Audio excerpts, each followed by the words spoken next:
नमस्कार दोस्तों, मैं भाविनी मिश्रा अपने चैनल में आप सभी का एक बार फिर से स्वागत करती हूं। कैसे हैं आप लोग? आशा करती हूं आप सब स्वस्थ और सुरक्षित होंगे। 17 जुलाई को देवशयनी एकादशी का व्रत रखा जाएगा। तो देवशयनी एकादशी के दिन देवशयनी एकादशी की व्रत कथा सुनने से पुण्य फल की प्राप्ति होती है। तो जो लोग व्रत रख रहे हैं वो तो जरूर सुने पूजा के समय, और जो लोग व्रत नहीं रख पा रहे हैं किसी कारणवश से, वे भी इस कथा को जरूर सुने।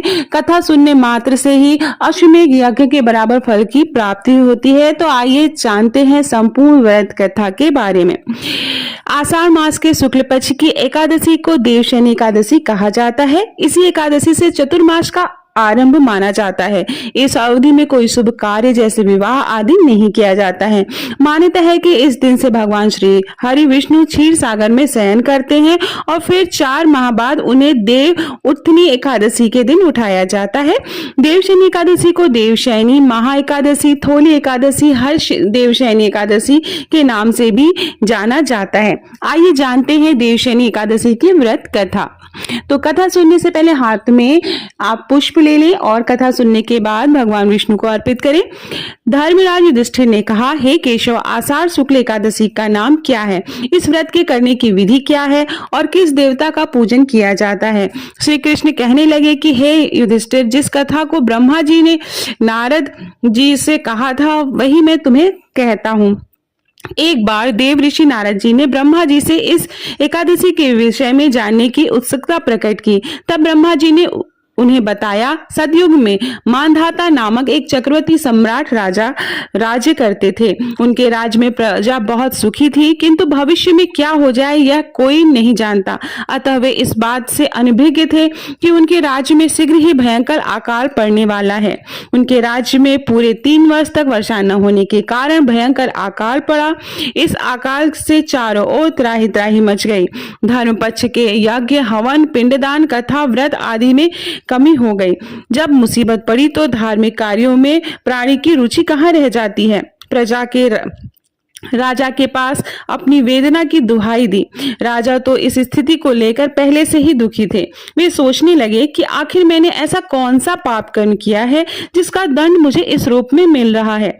फिर इस कष्ट से मुक्ति पाने का कोई समाधान करने के उद्देश्य से राजा सेना को लेकर जंगल की ओर चल पड़े। यहाँ विचरण करते करते एक दिन वे ब्रह्मा जी के पुत्र अंगिरा ऋषि के आश्रम में पहुंचे और उन्हें साष्टांग प्रणाम किया। ऋषिवर ने आशीर्वाद दिया और कुशलता पूछी। फिर जंगल में विचरने और अपने आश्रम में आने का प्रयोजन पूछा। तब राजा ने हाथ जोड़कर कहा, महात्मन, सभी प्रकार के धर्म का पालन करता हुआ भी मैं अपने राज्य में दुर्भिक्ष का दृश्य देख रहा हूँ।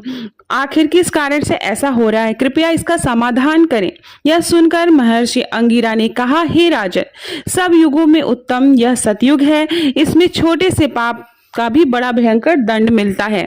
इसमें धर्म अपने चारों चरणों में व्याप्त रहता है। ब्राह्मण के अतिरिक्त किसी अन्य जाति को तप करने का अधिकार नहीं है, जबकि आपके राज्य में एक शूद्र तपस्या कर रहा है।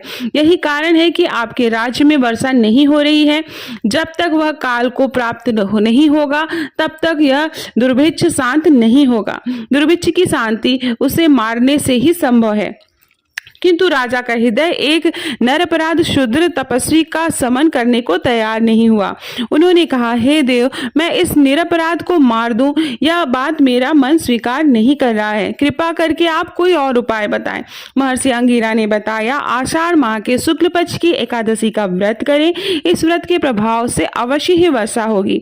राजा अपने राज्य की राजधानी लौट आए और चारों वर्णों सहित पद्मा एकादशी का विधिपूर्वक व्रत किया। व्रत के प्रभाव से उनके राज्य में मूसलाधार वर्षा हुई और पूरा राज्य धन धान्य से परिपूर्ण हो गया। ब्रह्म वैवर्त पुराण में देवशयनी एकादशी का विशेष महात्म्य का वर्णन किया गया है।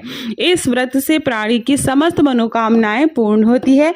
तो ये थी देवशयनी एकादशी की व्रत कथा। हाथ में जो पुष्प लिया है वो भगवान को अर्पित कर ले। इसके बाद आरती करें और प्रसाद ग्रहण करें। आशा करती हूँ आपको मेरा वीडियो पसंद आया होगा। आप सभी को देवशयनी एकादशी व्रत की बहुत बहुत शुभकामनाएं। वीडियो अच्छा लगे तो अपने दोस्तों के बीच में जरूर शेयर करिएगा। बहुत बहुत धन्यवाद ये वीडियो देखने के लिए।